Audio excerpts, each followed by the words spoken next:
back to the channel. Jordan here, Speed Culture Studios. Thank you very much for stopping in. If you're new to the channel, hit the subscribe button right now. I appreciate the support very, very much. Let's get moving. If you've been following along, you know we've made a couple of changes recently. Made some changes to the exhaust setup. Go ahead and take a look at one of my recent exhaust videos. Take a look at Instagram as well. You can get an idea of exactly what that setup looks like and sounds like. I'm digging it. We got the suspension finished, at least temporarily, with the lowering springs. Go take a look at that video as well. And we're working on things here and there, redoing the chrome delete, getting rid of some of the plastic dip stuff. We're starting to refine this car a little bit now that show season and meet season and track season is in full swing, but we are not done yet. And if you saw just one of my very recent videos, made the purchase finally of the Hotchkiss sway bar, so super excited to get those installed. Stay tuned for that. But it's time again for another purchase, another mix-up, small as it may be. I think it's an important one. So if you've been following along since the very beginning, you'll know one of the modifications we did early on was to switch out drop-in filters, replace the stock paper filters with a better flowing aftermarket filter. You know, with these cars, K&N really has, K&N itself is a big name brand, but with these cars, a lot of guys are just going with the K&N filters. In fact, my tuner actually suggested going with the K&N, but as you know, K&N filters are oiled. I was always hesitant going with an oiled filter just because you don't want that oil working its way up into the intake tube and messing with your MAF, your mass airflow sensor. So to avoid that, I found a generic or knockoff brand on eBay called Speed Daddy. Filter actually seemed to work pretty well. It's held up really well over the last 6 months or so. We dyno tuned the car and was able to make 330 horsepower, 284 foot-pounds of torque. So really, really happy with a filter that only costs about $13. If I remember, I'll put a link in the description below to those filters. It has my stamp of approval. Again, it's been in the car for the last 6 months or so. No issues. Acceleration is smooth. You can't tell from the filter by itself that it increases horsepower, but when you combine it with a full exhaust system and a tune, it really helps the car breathe. I've talked about this before over and over. I would not recommend getting a cold air intake kit for these cars just because the bang for your buck, I will say, the dollar to horsepower ratio is not good enough to justify that purchase of $300, $400, $500. So drop-in filters, especially if you're buying a $15 filter, $30 total for the two of them, it's a no-brainer. Even if you decide to go with the K&N, they're about $50, $55 a piece, so $100 to $110 for drop-in filters where you get about the same amount of performance. Again, another no-brainer. But that brings me to the point today. It's time again to make another purchase, and again, I don't want to go with the K&N oiled filters, but some people have been talking, and I found the Afe dry drop-in filters as an alternative. I was sort of hesitant to go with these at first because I was worried about fit, making sure everything fit well and there was no issues with the intake boxes, because I know some of these seem to not be necessarily made for the car, and I didn't want to spend $100 and have them not fit. However, the time has come and we're just going to go for it.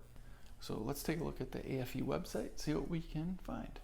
Here we are, afe.com, taking a look at the Q50 stuff. First thing that pops up, of course, the Takeda cold air intake stage 2 for a whopping $454. Just can't quite justify that. Here we are with the Q50 drop-in filters. There's gray or blue for $97.38 for the pair. Fits the VQ37, but also the 3.5. That's interesting. It seemed to be the right shape. That's compared to the OE filters. Height, width, and thickness seems to work for me. Close-up of the fabric filtering material, synthetic filtering material with the mesh. Again, $97.38. Let's see what we can find out about this stuff. 3-layer oil-free synthetic media, which is nice, washable, reusable. Deep open pleats allow for increased surface area flow, dust holding capacity, blah, blah. Again, mentions oil-free synthetic media, requires no oiling. I like that. Full polyurethane frame, I do like that as well. I've been told that the cheap knockoff filters can possibly have the mesh break and get sucked up into your intake. That's no good. So not too bad. Let's add these to the cart and continue on. So, okay, we'll estimate the shipping here to see what the overall price is going to be. We're looking for South Carolina, not South Dakota, South Carolina, cool. Zip code 29615. It's Greenville, South Carolina, if you're interested. It's going to be an extra. Okay, $5 for regular ground shipping, 3 days, $15, not worth it. We'll go back to the $5 ground, recalculating.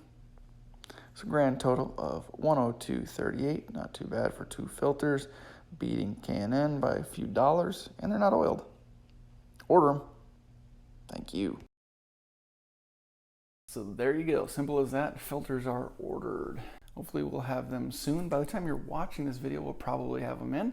We'll start filming a little installation video, but more importantly, we'll do a test drive with the car, see if we notice any difference in terms of sound, overall volume, throttle response, and whatever else. Smooth acceleration. We'll try to really get a feel of what the Afe filters did for us over the knockoff brand. Hopefully they flow a little bit better. Hopefully they're a little bit more durable. There's no risk of the mesh breaking, getting sucked up into your intake. We don't know. But we're gonna try them out. Really looking forward to the car being retuned as well with these new filters and see how much horsepower and torque we can make now. As I said before, we increased the diameter of the exhaust pipe to 2.5 over 2 1/4. So a little bit worried that we're going to lose some torque, but hopefully we gain a horsepower or two with the larger diameter exhaust and the new filter. So maybe we're going to be up around that 335, 336. We'll see. Nonetheless, stick around for all of it.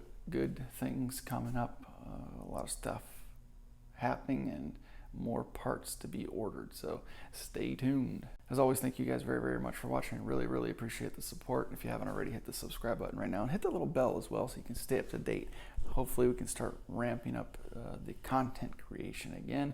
We used to do about 2 or 3 videos a week. We've been doing about 1 a week, 1.5 a week.